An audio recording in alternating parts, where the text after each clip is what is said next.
तदंतर ऋषियों के पूछने पर किस कामना की पूर्ति के लिए कितने पार्थिव लिंगों पूजन करना चाहिए, इस विषय का वर्णन करके नारद जी बोले, महर्षियों, पार्थिव लिंगों की पूजा कोटि कोटि यज्ञों को फल देने वाली है। कलयुग में लोगों के लिए शिवलिंग का पूजन जैसे श्रेष्ठ दिखाई देता है, वैसा दूसरा कोई साधन नहीं। यह समस्त शास्त्रों का निश्चित सिद्धांत है।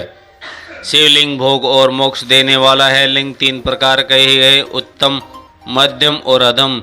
जो 4 उंगली ऊंचा और देखने में सुंदर हो तथा वेद से युक्त हो, उस लिंग को शास्त्र महर्षियों ने उत्तम कहा है। उसे आधा अधम, मध्यम और उससे आधा अधम माना गया है। इस तरह 3 प्रकार के शिवलिंग कहे गए हैं जो उत्तरोत्तर श्रेष्ठ है। ब्राह्मण, क्षत्रिय, वैश्य, शूद्र अथवा विलोम शक्कर कोई भी क्यों न हो, वह अपने अधिकार के अनुसार वैदिक अथवा तांत्रिक मंत्र सदा आदर पूर्वक शिवलिंग की पूजा करे। ब्राह्मणों, महर्षियों अधिक कहने के अलावा शिवलिंग का पूजन करने में स्त्रियों का तथा अन्य सब लोगों भी अधिकार है। द्विजों के लिए वैदिक पद्धति से ही शिवलिंग का पूजन करना चाहिए, परंतु उन लोगों के लिए वैदिक मार्ग से पूजन करने की सम्मति नहीं है। वेदज्ञ द्विजों को वैदिक मार्ग से ही पूजा करनी चाहिए, अन्य मार्ग से नहीं। यह भगवान शिव का कथन है। दगीची और गौतम ऋषि के शाप से जिनका चित्त दुग्ध हो गया था, उन द्विजों के वैदिक क्रम में श्रद्धा नहीं होती। जो मनुष्य वेदों तथा स्मृतियों में कहे गए सत्कर्मों की अवहेलना करके दूसरों कर्म करने लगता है, उसका मनोरथ कभी सफल नहीं होता। इस प्रकार विधि पूर्वक भगवान शंकर का मेघावंत पूजन करके उनकी त्रिभुवनीमयी 8 मूर्तियों का भी वही पूजा करे। पृथ्वी, जल, अग्नि, वायु, आकाश, सूर्य, चंद्रमा तथा यजमान, ये भगवान शंकर की 8 मूर्तियां कही गई हैं। इन मूर्तियों के साथ सरो, भव, रुद्र, उग्र, भीम, ईश्वर, महादेव तथा पशुपति, इन नामों की भी अर्चना करे। तदंतर चंद्र, अक्षत और बेलपत्र लेकर वहां ईशान आदि क्रम से भगवान शिव के परिवार का उत्तम भक्ति भाव से पूजा करे। ईशान, नंदी, चंड, महाकाल, भृंगी, वृषभ, स्कंद, कपिरदेव, स्वर, सोम तथा शुक्र, ये 10 शिव के परिवार हैं जो क्रम से ईशान आदि 10 दिशाओं में पूजनीय है। तत्पश्चात भगवान शिव के समक्ष वीरभद्र का और पीछे कार्तिक मुख का पूजन करके विधि पूर्वक 11 रुद्रों का पूजन करें। इसके बाद पंचाक्षर मंत्र जप करके शतरुद्रीय स्तोत्र का नाना प्रकार की स्तोत्रों तथा शिव पंचाक का पाठ करें। तत्पश्चात परिक्रमा और नमस्कार करके शिवलिंग का विसर्जन करें। इस प्रकार मैंने शिव पूजन की संपूर्ण विधि का आदर पूर्वक वर्णन किया। रात्रि में देव कार्य को सदा उत्तराभिमुख होकर ही करना चाहिए। इसी प्रकार शिव पूजन भी पवित्र भाव से सदा उत्तराभिमुख होकर ही करना चाहिए उचित है। जहाँ शिवलिंग स्थापित हो उसे पूर्व दिशा का आश्रय लेकर नहीं बैठना या खड़ा होना चाहिए, क्योंकि वह दिशा भगवान शिव के आगे या सामने पड़ती है। इष्ट देवता सामना रोकना ठीक नहीं है। शिवलिंग से उत्तरायण दिशा में भी न बैठे, क्योंकि उधर भगवान शंकर का वामांग है जिसमें शक्ति स्वरूपा देवी उमा विराजमान है। पूजा को शिवलिंग से पश्चिम दिशा में भी नहीं बैठना चाहिए, क्योंकि यह आराध्य देव का पृष्ठभाग है। पीछे की ओर से पूजा करना उचित नहीं, अतः अवशिष्ट दक्षिण दिशा एक ग्रह है उसी का आश्रय लेकर करना चाहिए। तत्पश्चात यह कि शिवलिंग के दक्षिण दिशा में उत्तराभिमुख होकर बैठे और पूजा करें।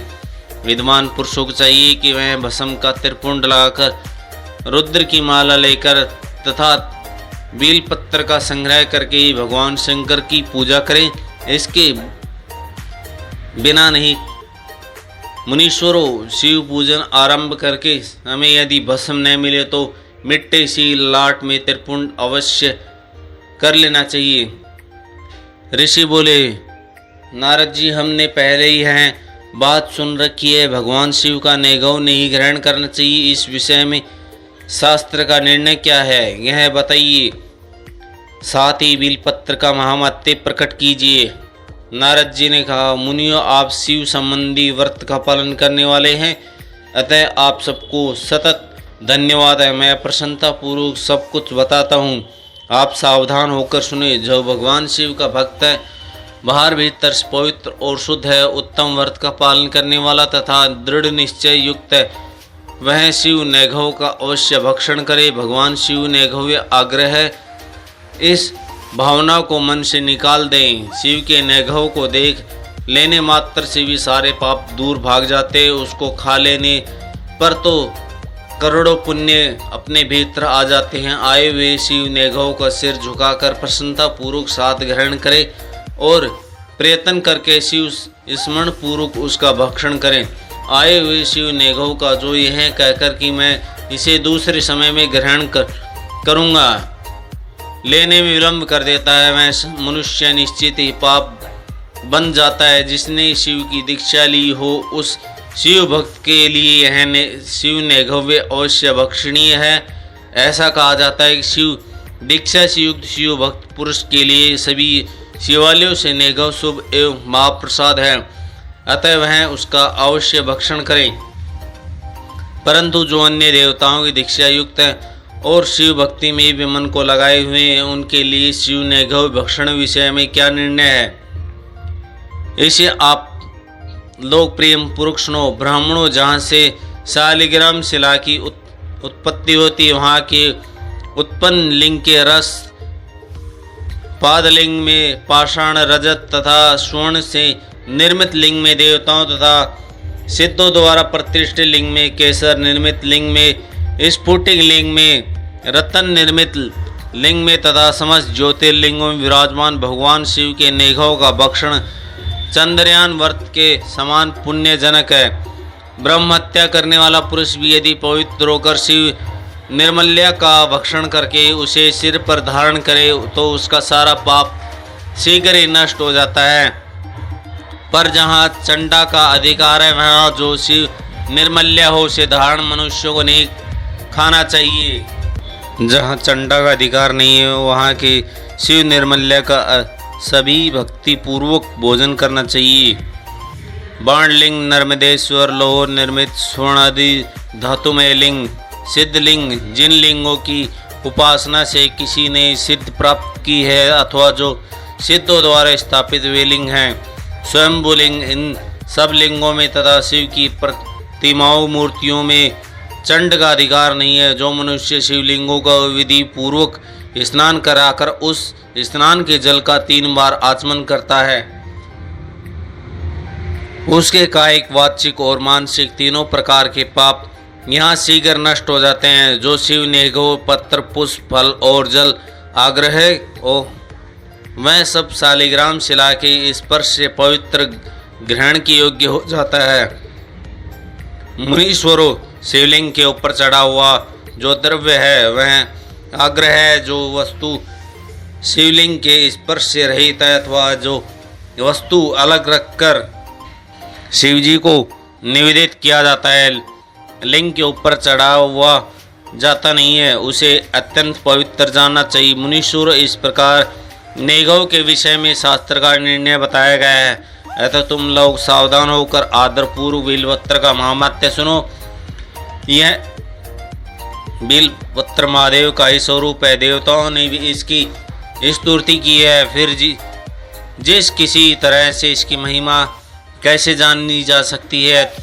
तीनों लोकों में जितने पुण्य तीर्थ प्रसिद्ध हैं वे संपूर्ण तीर्थ बील के मूल भाग में निवास करते हैं। जो पुण्य आत्मा मनुष्य बील के मूल में लिंग स्वरूप अविनाशी महादेव जी का पूजन करता है वह निश्चित ही शिव पद को प्राप्त होता है।